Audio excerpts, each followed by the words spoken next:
Hey, what's going on, guys? Arav here, and welcome back to the Pitlane Podcast, episode number 82 today with usual host, myself, Arav, Callum, and Tom, to discuss the news in Formula One and have a little bit of a preview and prediction for the Spanish Grand Prix. Little note before we get into this, obviously we are on Patreon, so link below to that if you do want to support us directly, and also we're on audio, iTunes, and SoundCloud. There was a little bit of a publishing issue with SoundCloud and iTunes last week, so apologies for that. SoundCloud went down for a little bit for the day we posted the podcast, so that was a little bit annoying, but yeah, if you do want to have us on the go, you can do. But let's get into this then and start off with the most recent and juiciest topic, which is a brand new Grand Prix proposal by Liberty Media, which is in Miami. So, guys, what are we thinking? I mean, they gave a little teaser of the layout, but as a whole, firstly, just going to Miami, another US location, or just the location in Miami, what are we thinking about that before the track layout?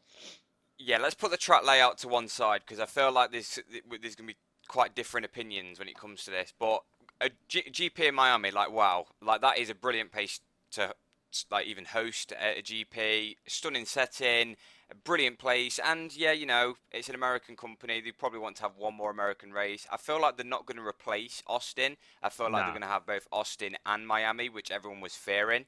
But we're going to have Miami and Austin on the calendar for 2019. I'm thinking. Well, they want to. It's not set in stone yet, but they want to. It is a street circuit, so obviously it's quite easy to put up and bring back down again.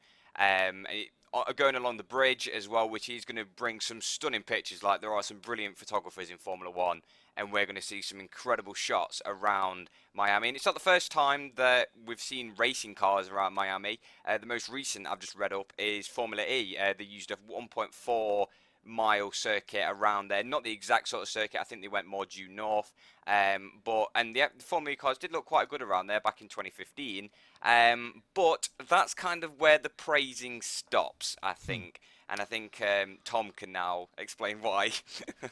I thought this reminds me of when we saw the Baku layout, and we were sort of like, yeah, cool, no, that's not really, yes, no, cool, no, and just a series of messages of not very positive ones. I think if you look at the layout, I feel like they've almost designed the layout after Baku. Almost. Obviously, the uniqueness of Baku, the fact this race weekend that went by, the sort of conditions combined with the massive long straight and cars having to run very low aero for a street circuit, they're like, you know what, that idea actually works, so we're just going to do that for every single track now. So for Miami, we're going to have a street circuit with a fuck off massive straight on it, and that way they have to run low spar wings around Miami city centre. But I don't think the logic is there in that one, I'm afraid.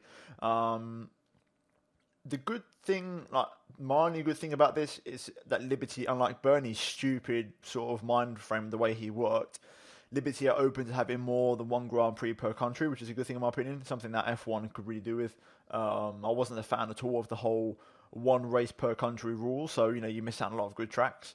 So that's a good thing in my opinion. So we'll get 2 races in the US, maybe more. They do want to do up to 25, they said, didn't they? Up to 25 races when they first came in. Yeah. So they've got to start adding to the calendar, and that might be the first one. That would currently leave us on 22 races.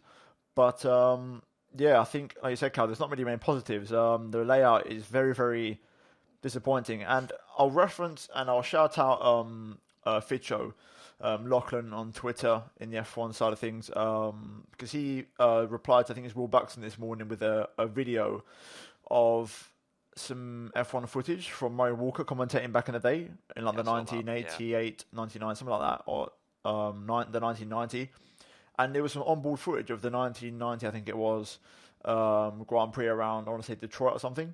And Murray Walker was just saying, unfortunately, these cars are not suited for these tracks. You can try and push the sort of glamour side of it and really make it look as spectacular as you want, but why not use tracks that you've got already inbuilt in the country, like for example Road America, which is a brilliant track, Road Atlanta, which is also a phenomenal track. Recently that video surfaced where Mark Janae broke the record in 2003 with Ferrari doing a lap around there in just over a minute.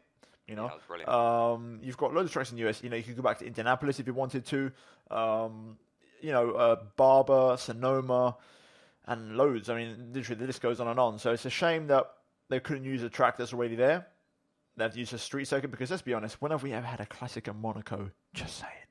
Yeah, I think it's more of a case of like they can't be that picky though, because the place also needs to want it, and Miami obviously want a Grand Prix.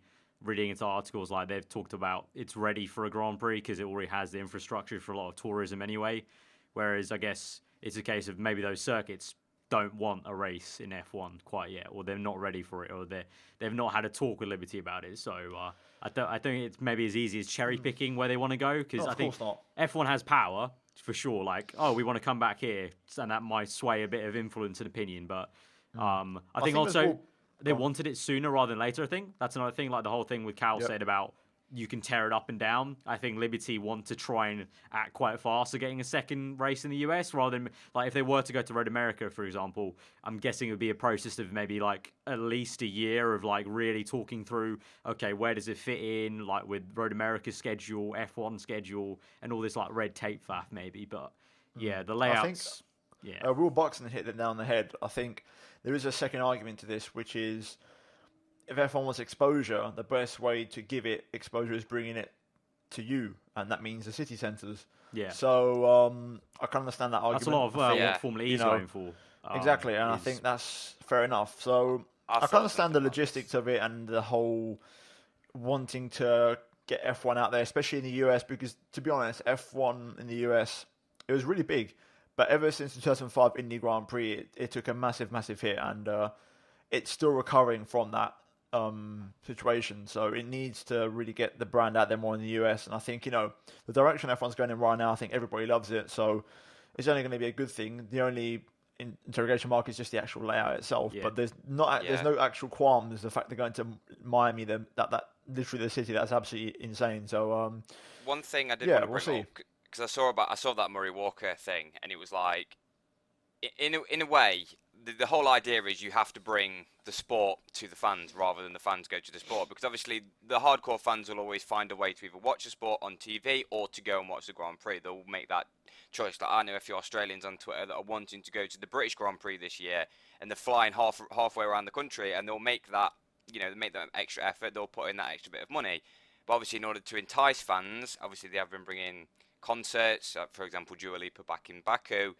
But you need to put it in the city centre, because if anything, F1 does bring a bit of disruption to a city centre when you've had to close off loads of roads. Oh, what is going off in the city centre then? And it does bring that curiosity that fans can then start to get introduced to. But the thing is, what the point was made was bringing a sport into a city centre back in the 80s and 90s.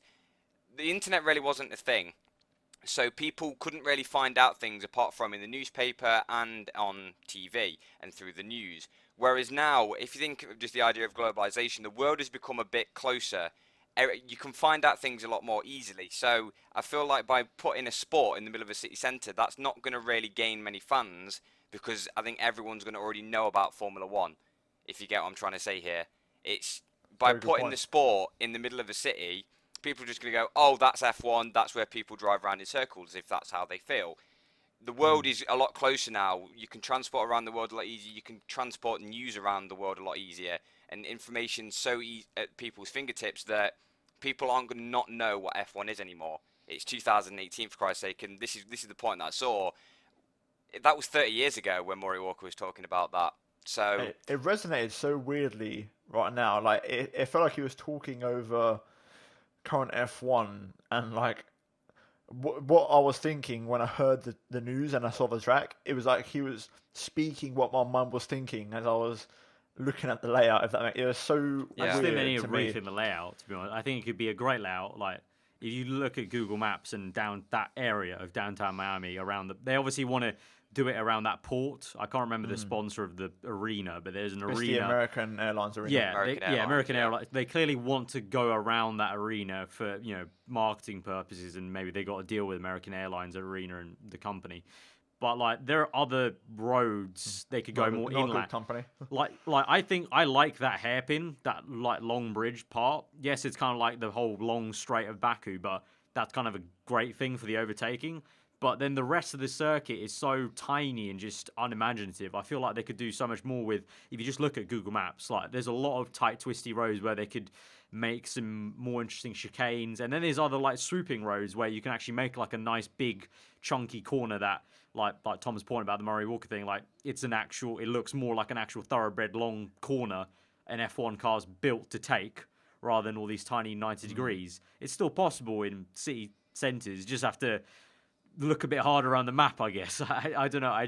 The track layout looks so squashed in around that arena for some reason. So I really hope they rethink it. And clearly Lewis Hamilton also thinks the same thing because he was like, nah, bruh, that's not that. Let me design it. So I hope they, take that on board. F1 has to also.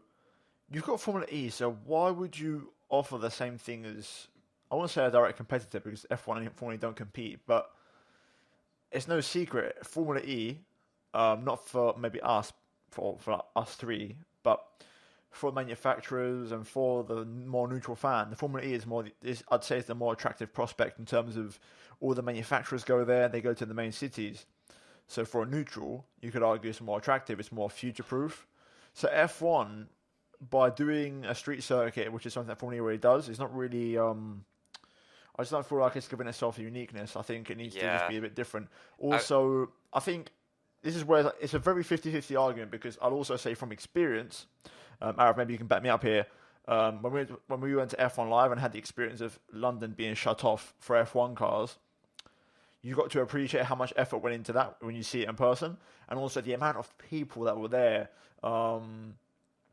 It makes you realise it's very easy to get popularity in eyes on the product that way. So I can understand all the arguments surrounding it, but I'm sort of in the middle of it, like as in like 50-50, because I'm not sure where I think there's the spectacle aspect, which F1 does, F1 is for, just the spectacle of, like we had in London, like you have that engine roar bouncing off the buildings and stuff in such a tight road. I think that's definitely in tune with what F1's all about. So in that way, I think there is like scope for that. But yeah, I do kind of get what you're talking about. The whole, that's kind of Formula E's only basis basically is of taking them to right in the heart of cities and stuff like that. But I think also it's a slow step for Liberty. I think we can't be too harsh on them and their plans right now, because I think this is the first step of, okay, Miami clearly wants a Grand Prix. Okay, so we have this one extra circuit, but this might open up then more, opportunities, better opportunities in America. And then, like you say,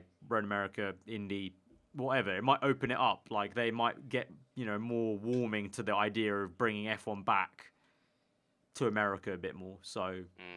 It's interesting. Like, just to wrap it up with did any of you two see? I can't think of the driver. There was a Formula E driver that slammed F1 a little bit because obviously everyone was like, "Oh, Baku, really good race and everything. Maybe we should go to street circuits more often." And then obviously a few Formula E drivers popped up and go, "Yeah, imagine if a whole series was like that, where we all went to street circuits." And I couldn't help but kind of scoff a bit at that though, because like we got a bit of flack. I was reading the comments earlier, and we only rated Baku like a 7 or an 8. And people saying, "Oh, how could you rate it so low? It should be a 10 out of 10." But you've got to gloss over the fact that there is like 20 other tracks on the calendar where the cars look 20 times better than what they do around just going round a 90-degree corner. Like, people do have to realise that there's a fine line between Formula E and Formula 1. Plus, half the Grand Prix was okay, maybe just the Red Bull swapping positions, and that was kind of about it.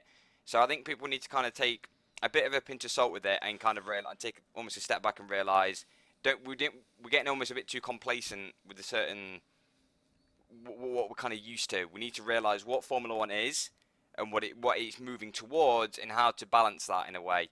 And maybe this is a step. Like to be fair, like if you look at the layout, it has got some sort of interest. Like the straights will be mental. Like the I can't wait to south side see of the circuit, like it's got this one longish kind of corner. That's nice. The braking zone after the straight is going to be interesting. Yeah, but it's got some nice features. But I'm just like, you could have like that, like I'm talking about, like the south of the layout has this one long ass corner, which is nice. But it's like they could do a few more of those to actually make it look a bit more like a actual nice circuit like F1 would go to, because the entire north side of the layout, if you have a look at it, is just so tight, and it's like, why? I know you want, I know you want to go around the arena, but open up a bit, go a bit more inland. I don't know, maybe there's restrictions, maybe that I don't know about, that they can't go on certain roads. Obviously, you have to balance it against disruption. Yeah, like clearly, obviously, I'm not a town planner, so I'm sure there's nuances to that. But hopefully, they do look into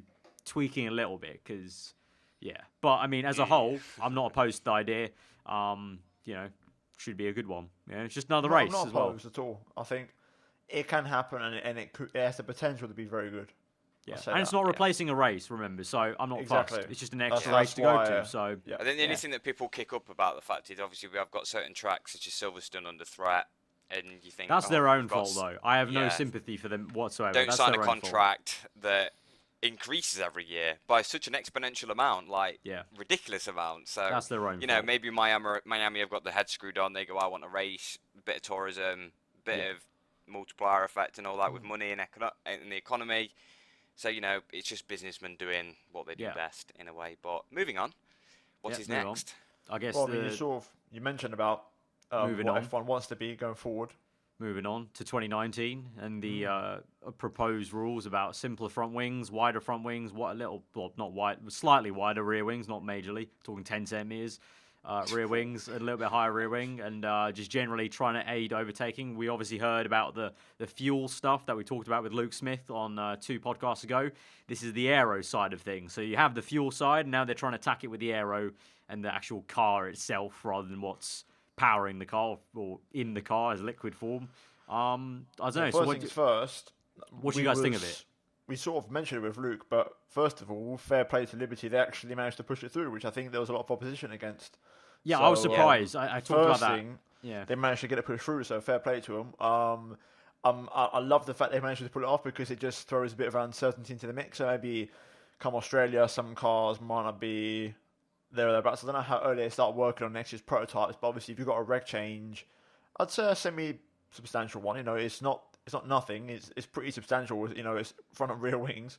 If you've got a major change coming in, then expect the barge wall area to get very complex. Exactly. It's going to make it all very interesting. Yeah, the middle of the car is going to get very tasty now because they're going to have to try and make up for it if they can, as much as they can. But yeah, I mean, I already talked a lot about it in a smaller video I did, but I'm curious to know what you guys' reactions are to it, just generally. Obviously, I think in general I think we liked it, but. Yeah, generally, the cars, I think, this is the thing, obviously, we've become so complacent with what the cars look like now, they look like spaceships, that you saw the proposals and people made modifications of the 2018 cars and what the 2019 cars would look like. I think they did it on the Ferrari. And you think, well, that does look quite basic now in comparison to what, obviously, we're so used to with all the turning vanes, the millions of elements on the front wing. Obviously not back in Baku because obviously it was all the Spa regs, but we go to Spain, Monaco, etc. We're going to see some huge front wings on these cars, so it is going to look quite different. I saw a lot of people moaning about it, saying it's going to look crap, but I think that's just because people don't really like change, and you got to think 10 years ago. Remember what the front wings used to look like then, and then they did the 2009 rule change. Basic bitch wings 10 years ago.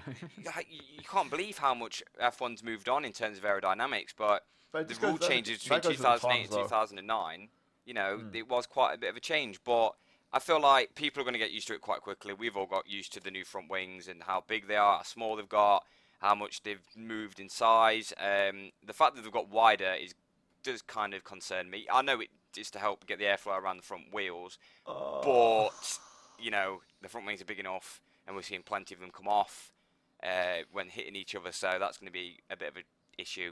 I think F1 drivers can cope with it, but they're going to look very big. I mean, it was there from 2009 to 2013, so I don't see any kind of issue with it. And also, aero-wise, it's the actual perfect way to do it. The only other way would be going the other extreme and making the front wings tiny. Could you imagine them that small? That would look, in my opinion, that would look more disgusting than making them just as wide as the tire. When I mean tiny, I don't mean 08 tiny. I mean really tiny to actually really start to impact it as much as it would going wide. But yeah, I mean, but as long as it's inside the wheel, the tire width. Yeah, inside the tire width. But I think with the wider tires, it would look very, very odd. But I don't care. I take the Nahara ones any day of the week. I don't want. I think you're biased though because you grew up with. I am. Yeah, exactly. And the same way, maybe both of you sort of got. I know. I'm not fussed about the looks wise. I just know engineering wise, from where we are right now in 2018, they don't want to make a huge shake up because 2021 is meant to be the huge shake up.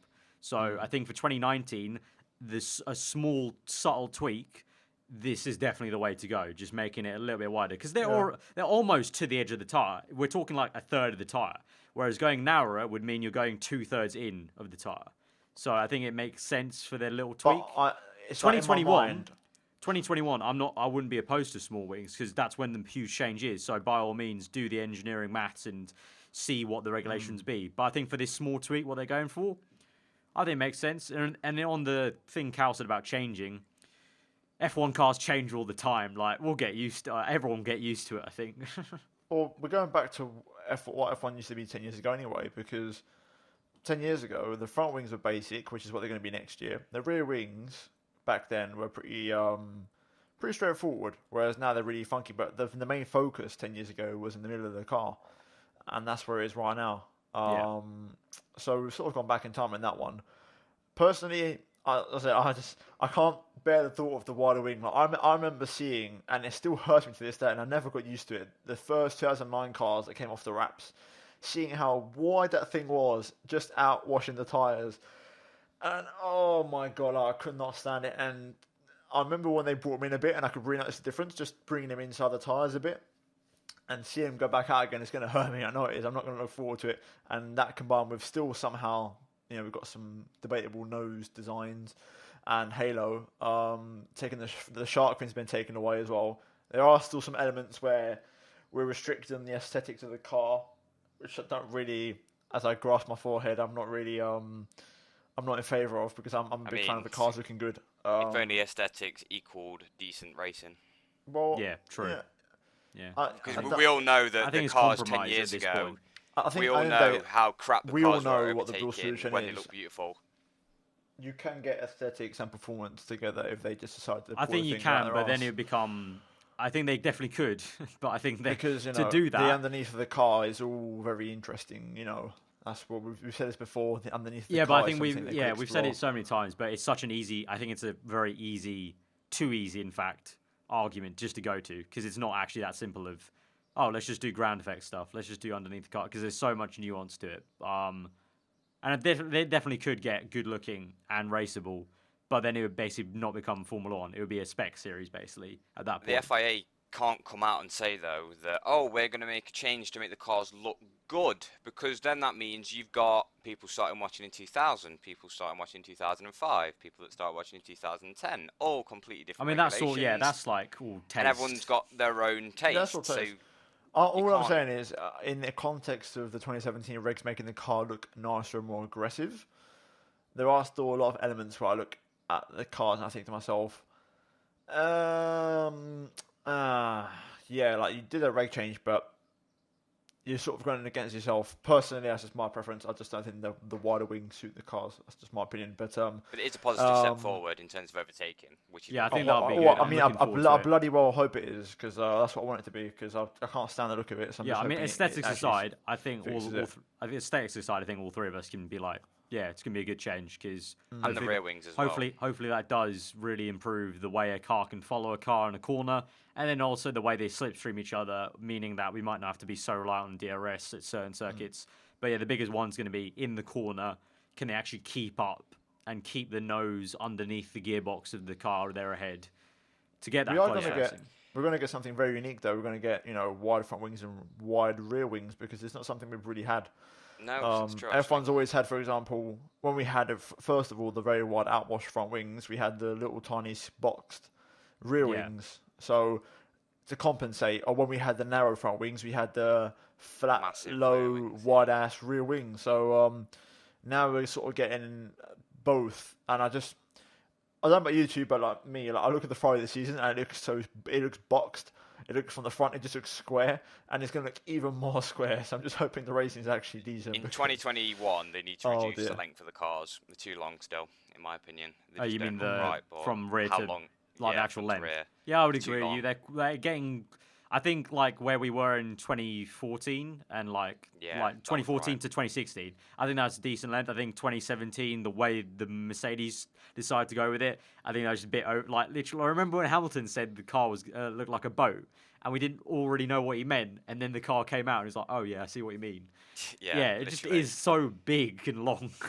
To be fair though, I'm just going to throw this out here right now, and before people are going to still complain about dirty air next year, because this is the thing, people go like, oh, the dirty air is going to be gone. No, obviously no, it's not going to be gone. It's still going to be there for sure. It's This just is the fact hopefully that the help it. delta required to overtake someone, hopefully significantly reduced. And I saw a lot of people pointing towards the fact that obviously, with the new deeper, wider, longer, whatever it is, rear wing, and so you can have more aggressive DRS attacks. Like, if you remember every single regs change, they've tried to make the DRS more effective. So like going into 2014, they made it a bit more wider. And then I think obviously 2017, it's always going to be a bit more effective because of the increased drag. And then now they're going to try and make it even more effective. And people obviously throw their arms up in the air and they go, oh, it's still going to be artificial overtaking. It's like the rear wing deeper thing though is not just DRS. It will help in the corner as well. Like if you just have a more planted rear end, it will hopefully help a driver, like you say, stay closer for that delta. It's just a kind of how do you say it? Like a reactionary cause will be the DRS will technically be a little bit more powerful because everyone's drag will be higher, but.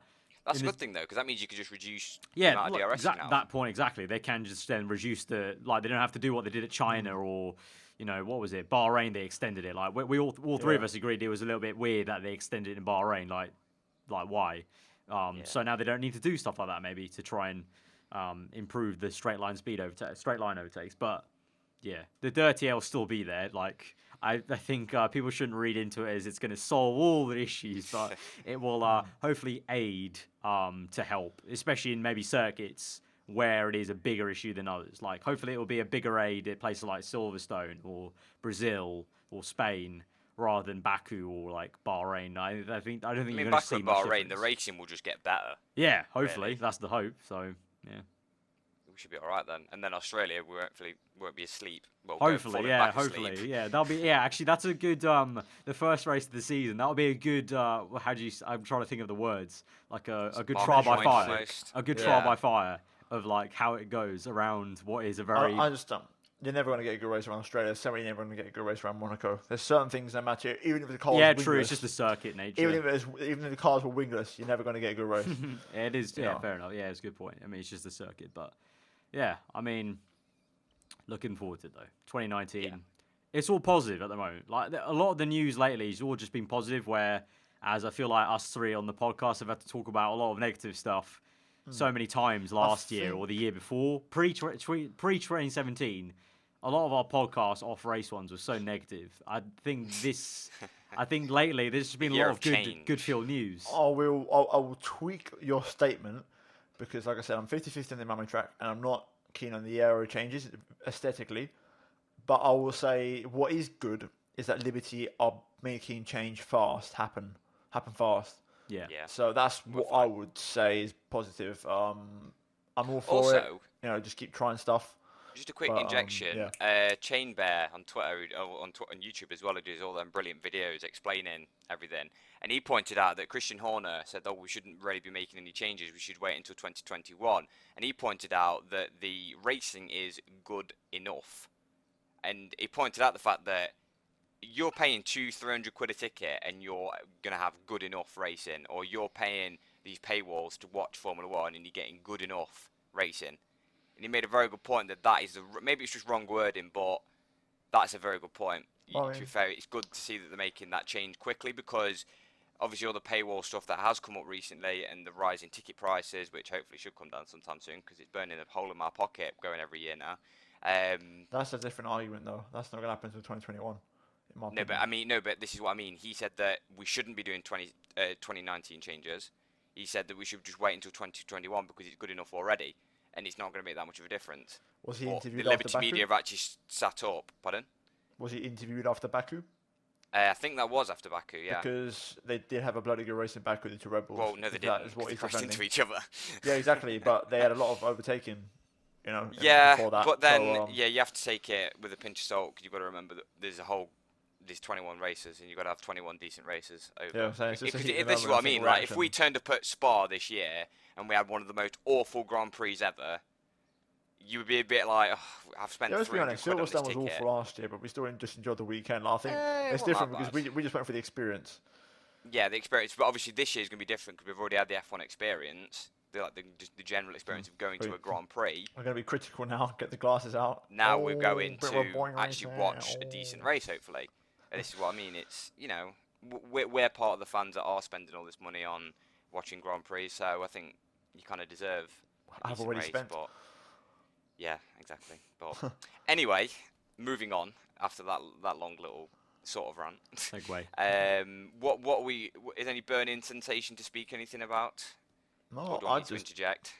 unless there's any major topics, I will just delve into some Spain preview Yeah, well, going this- towards because Spain. it's going to be very Yeah. interesting. This one. It's, I'm looking forward to all the upgrades the teams bring. We're already actually speaking about it. There was a tiny little middle part of everyone spotting Ferrari's loophole they got on their floor, which is kind of intriguing. Of like they made the floor rules wider, like the box wider in 3D space the teams can go to, but they didn't restrict the whole hole in the floor rule enough. So Ferrari have got just full on blown holes in their floors trying to get some air around. And on that note, it's going to be very interesting to see. We've got the McLaren B spec.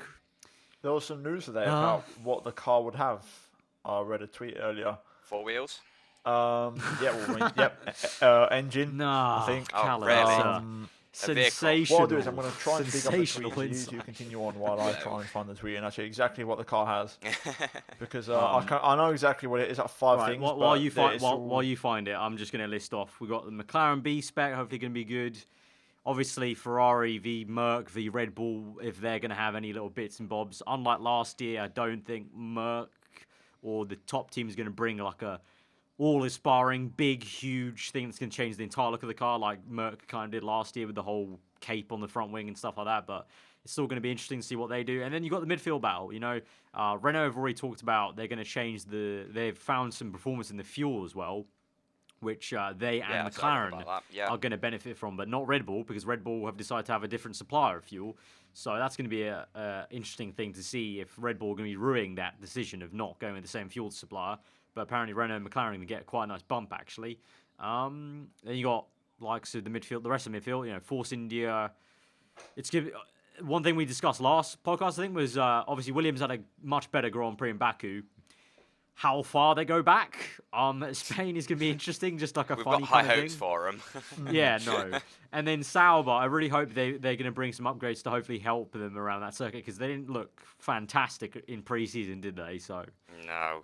but they got points there last year, so you never know. yeah, you never know. Like a I've Basco got the Berlin tweet one-stop, crazy here. stuff. But yeah, go on. So McLaren, if you can sort of run this in your head and sort of collage it together if you want. From what Boulier said as well before, yeah. But there is a few things. So according to sources, the B-Spec will have new deflectors under the nose. So if you're not aware, that's like the triple tunnel it has underneath the nose structure. New barge boards, which would be interesting because that could mean one single change, or that could mean a whole new area because the barge boards is very general. It's not a small New thing engine anymore. cover because obviously they had those overheating issues. Yeah. New floor, which we're not going to see.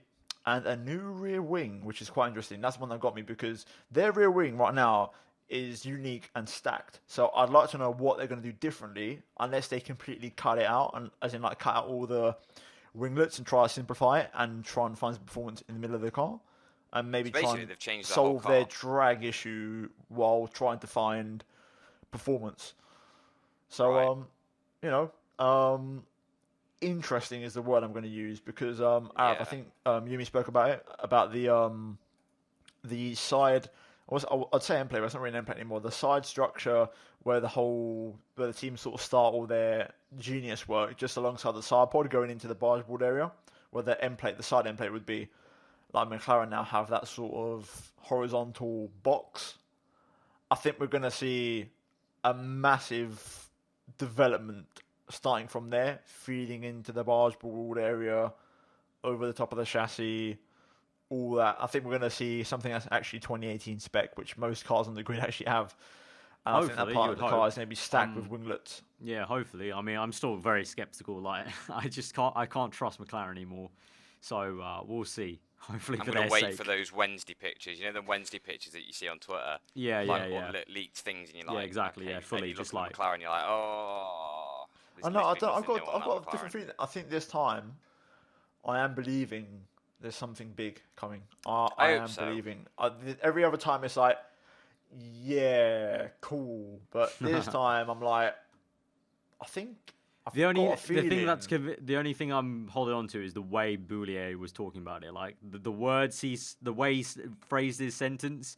That was the only thing that was like, okay. I think this might be quite. Yeah, but a big it's not thing. Boulier. It's also Zach Brown. The way I've noticed when he says something, it tends to more often than not be true. Unlike when Ron Dennis would say something in the first years of the Honda era. Yeah. Since Zach Brown's taken over, when he said change was going to come, change has come. So I'm looking forward to it. I think it's going to be. I'm going to be a glass half empty. Sorry, a glass half full. And stay positive for this one. Yeah. Just what we drink otherwise. Yeah, exactly. Just what we drink anyway. Yeah. But to be fair though, that's quite a good point. You bring up the fact that they might look even quite good in Spain, because if you've got to remember, well, take it with a pinch of salt because they were a lap down in a couple of races. They've completed every lap of the Grand Prix. Most laps. Of every Grand Prix so far. They've got the most laps out of any team so far this season. Yeah, they've got the best reliability. And to be fair, you gloss over that and you think, God, yeah, they have actually had really good reliability. And especially after Fernando Alonso in Baku. And I don't know whether you two saw the picture of his floor after his destroyed.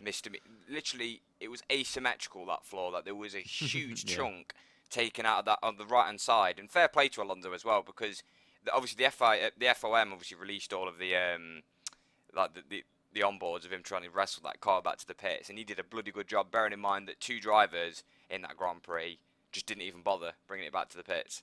They just thought, you know what, I know obviously teams might have just said, you know what, just park it, there's no real point, but I think Sorokin, who only had a front puncture at the start of the Grand Prix, he didn't bother to bring it back. And the fact that Alonso brought it back with two wheels, I think, to be fair to Sorokin, I think his suspension broke. Yeah, it looked odd because his car was like jumping. I don't think he's a puncher. I think his suspension broke because like the. I think he had the thingy as well, a puncture though. But maybe. No, he did. Yeah, he did have a puncture, but it was a flailing tire on broken suspension. I think so. I think he had to park it up. I think if he wanted to bring it back, he would have. But I think the way he hit Alonso, I think he did have suspension. But Spain, I'm just looking forward to Spain. It's a nice Grand Prix. Overtaking wise, obviously wasn't thrilling last year, but Spain. I always like going to Spain, so it's a night. You know, like Baku, it was kind of odd to say Baku's the start of the European season. Spain's like, even though Baku was Europe, this is in my mind, it's like this is the real start. I think this is going to be interesting because this is the track when the pecking order tends to be two by two, team by team, Noah's Ark style, and this is where we're going to know. In my opinion, because a lot of people just sort of thrown it out there, I've noticed, especially Mercedes fans and Lewis Hamilton fans, just say it to sort of play the underdog card. But this will be the race that confirms to me if Ferrari are fastest here, then they are the best team right now in the grid. Well, I mean, they're not going to struggle with tyre temperatures. Because the reason I say that, I feel like Hamilton fans believe their own drivers what he says, which is fair enough because that's what their hero says. But Hamilton's very quick to play the card of, oh yeah, no, we're the underdogs. We're not the favourites, even though you've won the title for the last 4 years running, in both championships. So going to Spain, if Mercedes are not the fastest, whoever is the fastest team around Spain, then you've got a measuring stick compared to pre-season and also the past 4 years to know whoever's fastest there. In my opinion. Could look in pretty good shape for the championship, because even last year when we saw Vettel try to go for the championship and he won his fair share of races in Spain last season, they still got pretty bad by Mercedes. You could see that they just didn't have the pace. So we'll find out this year if the pace is there, because like I said, Vettel won Bahrain and Australia, Hamilton won one race and then Bottas won the other. Those were the first four, and then we got to Spain and Hamilton and Bottas literally just walked. Yeah. So this is going to be a very good measuring stick, and this is why I think Spain's interesting. Not so much for the spectacle. And also the tyre temperatures as well, because obviously Hamilton's been saying that this year's car is worse than last year's, this, that and the other. And it is, a lot of it has obviously been pointed down to tyre temperatures and getting heating the tyre. And you've got to think back to Australia. I didn't remember anyone saying anything about tyre temperatures then. Like, it was literally an unknown term. So Yeah, but then again, maybe you don't get the chance to generate the heat. Spain's going to be one of the tracks where you lean on the tyres a lot. yeah, this is what I mean. So I think the car that works the best around here, which I believe is going to be Mercedes, I do think Mercedes I do think so as well. is going to pull it back, because in Australia, Mercedes looked. I thought in qualifying, I was like, oh, it's all right. Hamilton's going to be at the front at least, and he's got a decent chance of defending it. Whereas, obviously, then the following races, let's say we started off in Bahrain.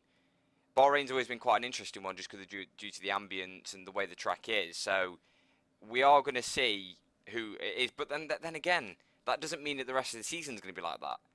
We know what the best car is.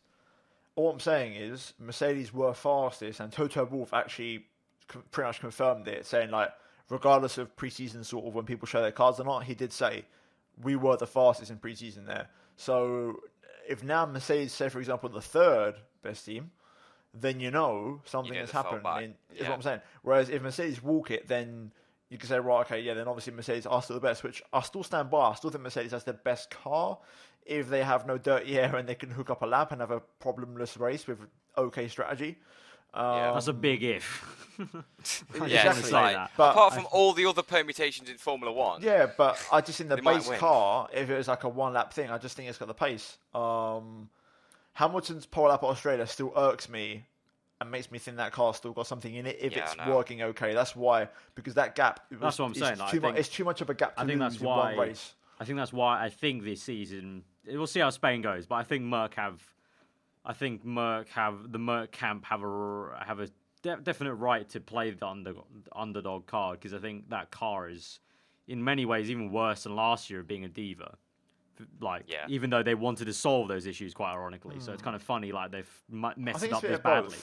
Because I think Red Bull and Ferrari have really caught up, especially Red Bull. No, I'm not saying that. I think Ferrari and Red Bull are caught up, but I think Merc have actually made their problem worse at the same time. So it's going both ways, like two different directions.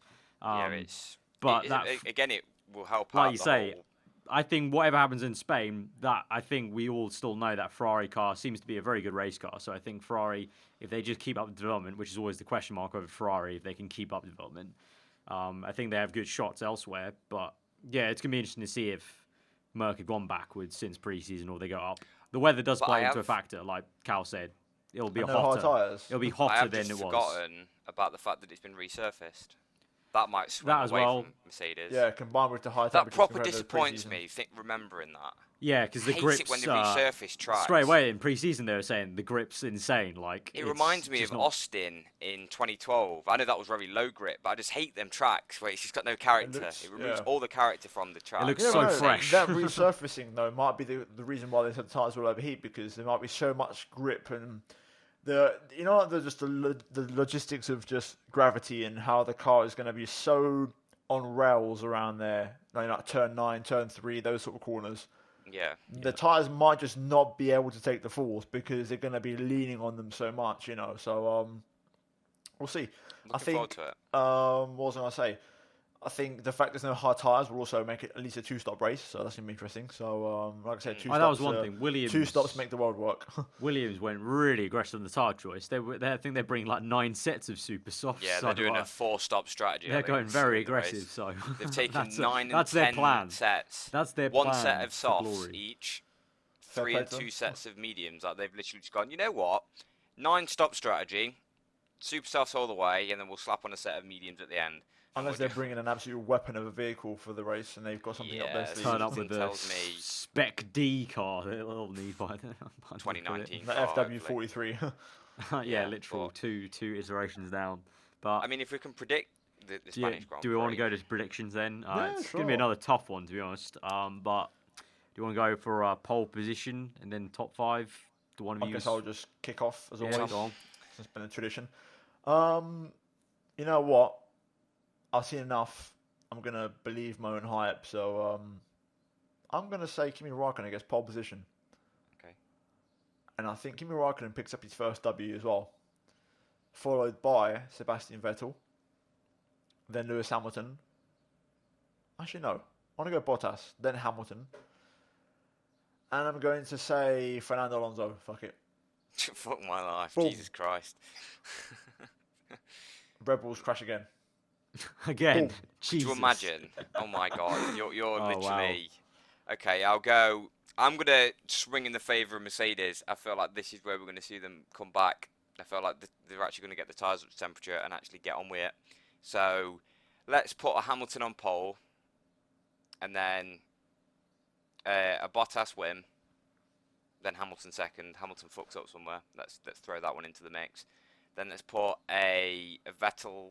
No, let's put a Raikkonen in third, a Vettel in fourth. Wow. And then a Ricciardo in fifth. Less All right. civil war. I'm going to go for Vettel on pole. Go for... let's go for a Bottas W, finally. Cracks the whip. Vettel second. Actually, a good shout, to be fair. That's not a bad shout. Vettel second. I'm going to go Hamilton third, Raikkonen fourth. And fifth, I'll go for... Come on, try me. Yeah, it makes sense. You're tempted. Makes sense. It makes sense. I'm going to go It's for... happening.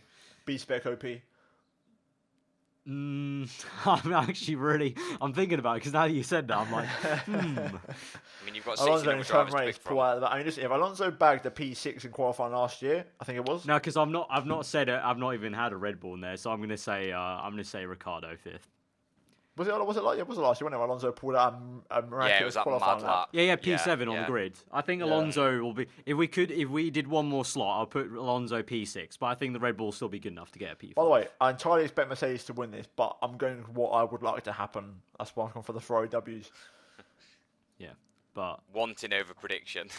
Yeah. yeah, it's gonna be like the away Also, from my the fantasy league, I've got to back up the fantasy league. away from the top fight. I think the midfield's gonna be really intriguing because of that McLaren boost versus Renault. Generally being kind of like they're just making steady progress up. So I'm intrigued more almost because obviously I know Tom has some kind of small affiliation to Ferrari and obviously Cal's supporting Hamilton. So for me, it's kind of like almost more intriguing just to see how McLaren v Renault does this time round because it's been kind of back and forth in terms of who's kind of got it and it's been hard to tell. But yeah, top fight. I don't know. Like I've said this before. I think all three of us said it before. It's kind of nice that we can make a prediction, but really, honestly, based on the last couple of races, you never fucking know. We basically don't My know track at all. record's been good this season, so I'm sticking by. Has my- it? my I need to word. go back and see. I'm pretty sure I've got at least 2 races right. I think it's 2. I think you got Bahrain and China nailed down. 2 out of quite well. 4 is not bad, Yeah. and I think I've got a few poles here and there, so it's not too shabby. Wow, you're on to win the world championship. I mean, listen, alright, listen. My fantasy league speaks for itself. Okay, I've got a real good setup. Like, I think my fantasy league is untouchable. You're 1 week behind, so let's see how you do. Yeah, you can pipe down. I'm winning our into friends one, so you lot can pipe down. Only Let by us a know in couple the of points, comments. though. We'll see. Might do a pit lane podcast one. We have got a pit lane podcast We one. do, Tom. This is how out You the never loop told you've been. me. You never It's sent in me a the link. Discord. Oh my god. Okay. Deary me. Okay, it's the end of the podcast. Little insight. Tom has been so oblivious to F1 Fantasy. When it launched, me and Cal both talked about it in our DM chat, and yet he's still been oblivious to it. But, Listen, what I've app moved- is it? I What was app do you have moving to house. use? I've been out of the loop. What app is it? It's a web app. Online. Online. Yeah, that's what I'm saying. Just pay for I it. don't know. No.